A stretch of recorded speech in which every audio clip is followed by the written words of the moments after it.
Hello everyone, I am Payal. Welcome back. हमने last video में Hindi chapter number 3 होनहार बीरवान के होत चिकने पात इस लेसन को हमने पढ़ चुका है। तो अब हम देखने वाले हैं इसके क्वेश्चन आंसर। तो सबसे पहले तो लेसन का मीनिंग क्या होता है। तो इस लेसन का मीनिंग देखेंगे हम पहले कि जो बोला गया है। तो होनहार होनहार बीरवान के होत चिकने पात, इसमें जहां पर आपके शब्दार्थ दिए हैं, you should open your text book. आप टेक्स्ट बुक को ओपन कर लीजिए, एक रफ नोटबुक ले लीजिए, जिससे कि आप बहुत ही अच्छे से क्वेश्चन आंसर कर पाए। तो यहाँ पर सबसे पहले मैं आपको लेसन के मीनिंग वगैरह सब कुछ बताती हूँ। तो होनहार बीरवान के होत चिकने पात, यानी कि ये एक मुहावरे के ऊपर लेसन का नाम रखा गया है। जैसे कि हम बोलते हैं ना, जिसकी लाठी उसकी भैंस। फिर हम बोलते हैं हत्ती के दांत खाने के और दिखाने के और, लेकिन हमारा उसके अंदर कुछ और ही मतलब छुपा होता है बोलने का। तो जैसे कि हमें कभी कभी किसी को टॉन्ट मारना हो तो हम बोल देते हैं। तो वैसे ही होनवार बीरवान के होत चिकने पात, यानी कि होता है होनहार व्यक्तियों की प्रतिभा बचपन में ही दिखाई देती है। यानी कि जब हाँ बच्चे छोटे होते हैं, वो इतने इंटेलिजेंट होते हैं, इतने एक्टिव होते हैं कि कोई कोई बच्चों को देखकर ही बता देता है कि ये बड़े होकर बहुत ही ज्यादा नाम रोशन करेंगे या बहुत ही ज्यादा नाम कमाएंगे, कुछ इस तरीके से। तो सबसे पहले हम देख लेते हैं शब्दार्थ। शब्दार्थ जैसे कि वर्ड्स मीनिंग। रोबिली, रोबिली यानी कि होता है रोबदार।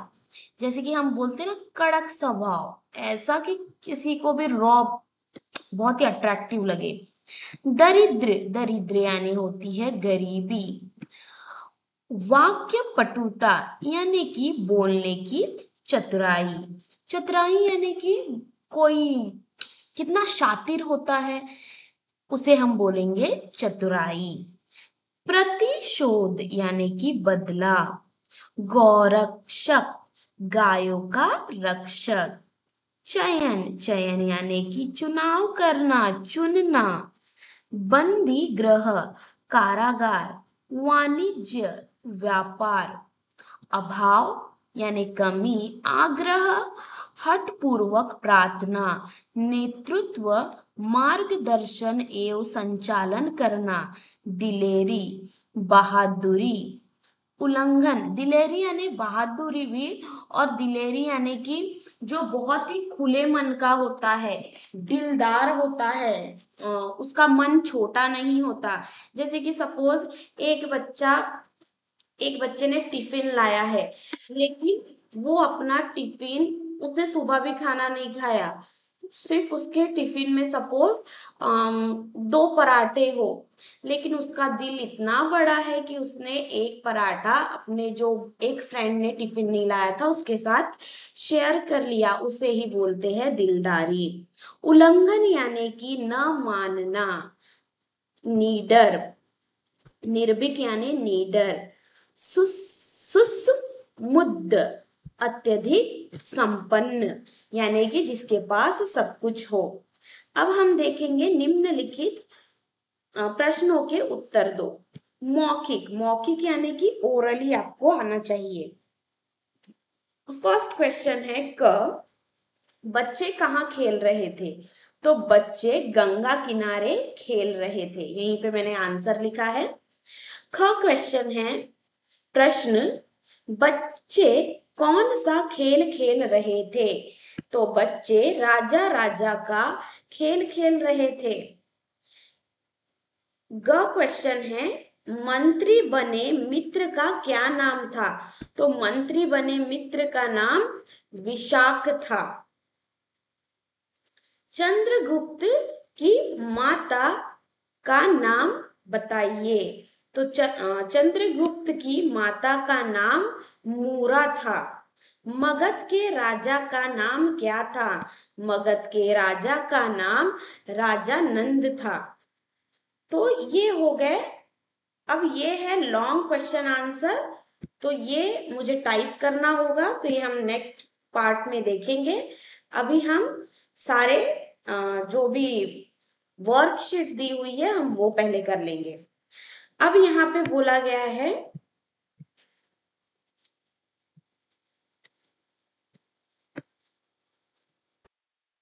पाठांश को पढ़कर निम्नलिखित प्रश्नों के उत्तर लिखो।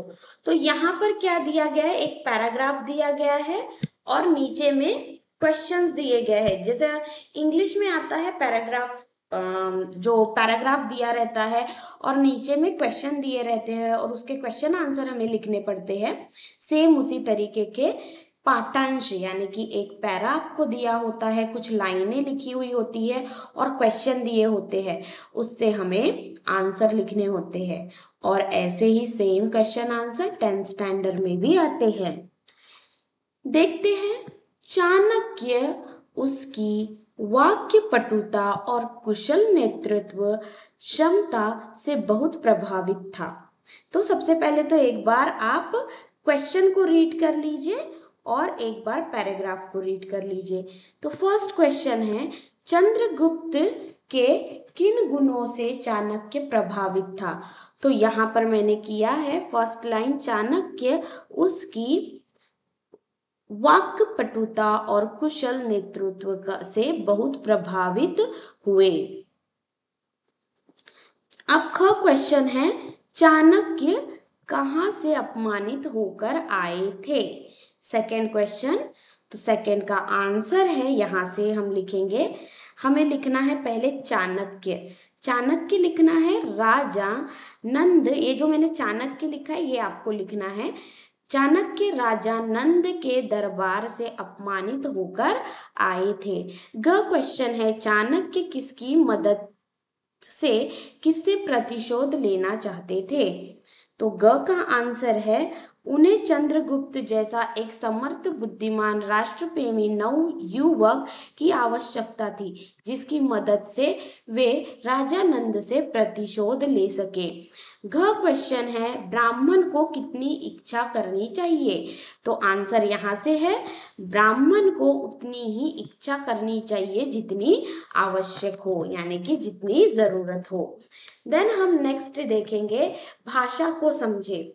भाषा को समझे हम देखेंगे, जो संज्ञा या सर्वनाम शब्दों की विशेषता बताते हैं उन्हें विशेषण कहते हैं। जिन शब्दों की विशेषता बताई जाती है उन्हें विशेष्य कहते हैं। जैसे वीर सैनिक और वीर विशेषण, सैनिक विशेष्य। तो यहाँ पे दो वर्ड दिए गए हैं, वीर और सैनिक, और इससे बताया गया है कि वीर विशेषण वर्ड है और सैनिक विशेष्य वर्ड है। तो ये क्या है, ये हमारा है ग्रामर, ये हिंदी ग्रामर का पार्ट है, तो ये बहुत ही ज़्यादा इम्पॉर्टेंट है। तो ये इस डेफिनेशन को मस्ट बी लर्न, इसे हमें लर्न कर लेना चाहिए। ये आगे की 7th 8th स्टैंडर्ड में भी बहुत ही ज़्यादा हेल्पफुल होता है। अब यहाँ पे हम देखेंगे, अब निम्नलिखित शब्दों में से विशेष और विशेष्य शब्द काट कर लिखो।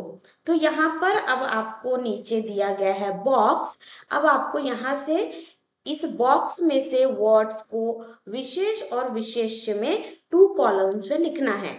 तो मैं यहाँ पे आपको आंसर बता रही हूँ, जैसे कि बलवान शेर, प्रबल हस्तरेखाएं, कुशल नेतृत्व, ऊंचा टीला, निर्भीक बालक, समर्थ राजा, दरिद्र ब्राह्मण, स्वर्ण मुद्राएं। तो यहाँ पर एक शब्द दूसरे शब्द से रिलेटेड है, एक विशेषण बताता है और एक विशेष्य। अगर आप डेफिनेशन को 2-3 बार पढ़ेंगे तो ऑब्वियसली आपको भी ये छांटना आ जाएगा। देन नेक्स्ट है, निम्नलिखित वाक्यांशों के लिए एक शब्द चुनकर लिखो।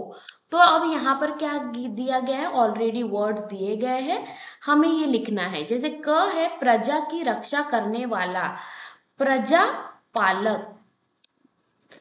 जो कभी जो कभी संभव ना हो उसे बोलते हैं असंभव। भाषण देने वाला, वक्ता। जो भाषण देता है उसे हम वक्ता कहते हैं। शरण में आया हुआ, शरणागत। जो आंखों के सामने हो, जो आंखों के सामने हो उसे हम प्रत्यक्ष कहेंगे। ठीक है, तो ये सारे आंसर है, इसे इस तरीके से लिखना है।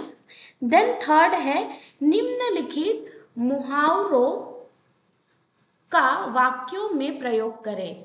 तो मुहावरे जैसे कि हाथी के दांत खाने के और दिखाने के और, यानी कि उसका मतलब क्या होगा, जैसा वो दिखता है वैसा वो है नहीं, इस तरीके से होगा। तो पहला दिया गया है आग बबूला होना, इसका मतलब है बहुत क्रोधित होना। तो यहाँ पे हमने लिखा है माँ गुस्से से आग बबूला हो रही है। ख है उंगली उठाना, यानी कि दूसरों पे आरोप लगाना। दूसरों पर उंगली उठाने से पहले खुद को भी देख लेना चाहिए। फिर है ग घुटने टेकना, यानी कि हार मान लेना। उसे जल्द ही घुटनों के बल गिराना होगा, यानी कि ऐसी साजिश रचनी होगी कि वो हार मान ले, ऐसा ये सेंटेंस का मतलब निकलता है। देन है भाववाचक संज्ञा बनाओ। भाववाचक यानी कि जैसे कि वीर वीरता, मूर्ख मूर्खता, दूर दूरी, चालक चालाकी। जैसे कि हमारे जो भाव होते हैं ना, जैसे कि वीर, वीर तो लेकिन वीरता, ये भाववाचक हो जाए। मूर्ख यानी कि होता है बेवकूफ, लेकिन मूर्खता हम करते हैं, यानी कि हमारे भाव में आ जाती है। प्यासा प्यास आ जाएगा, शत्रु शत्रुता आ जाएगा, उचित औचित्य आ जाएगा, पराया परायापन आ जाएगा। अब नेक्स्ट है कल्पना के पंख।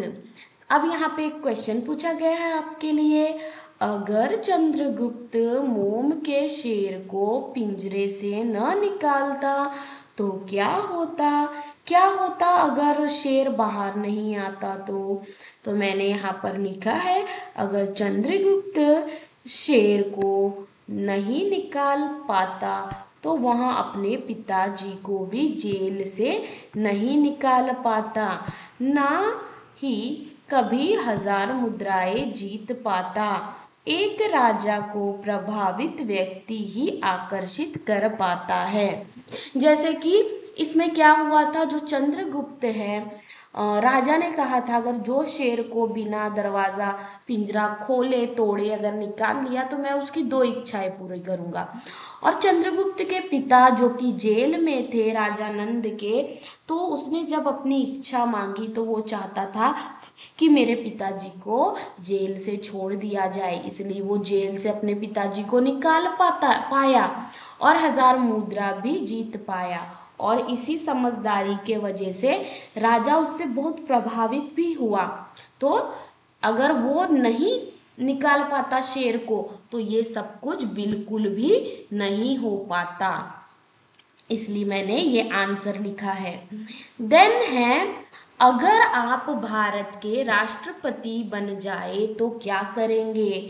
अगर मैं भारत की राष्ट्रपति बन जाऊं तो मैं तो करूंगी जैसे कि भारत में कोई भी भारतीय गरीब ना हो, तभी सभी खुश रहे, गरीब न होता, भारत का कोई भी व्यक्ति गरीब न होता और सबके पास शिक्षा, खाना और व्यवसाय काम होता। अच्छे कामों को पूर्ण जल्दी करने का प्रयास मैं करती और भारत आगे बढ़े ऐसे कामों में मैं हस्तक्षेप भी करती। अब यहाँ पे कुछ आपको रचनात्मक कार्य दिए गए हैं, जैसे कि सुनो गौर से दुनिया वालों, ये आपको यूट्यूब पर देखना है।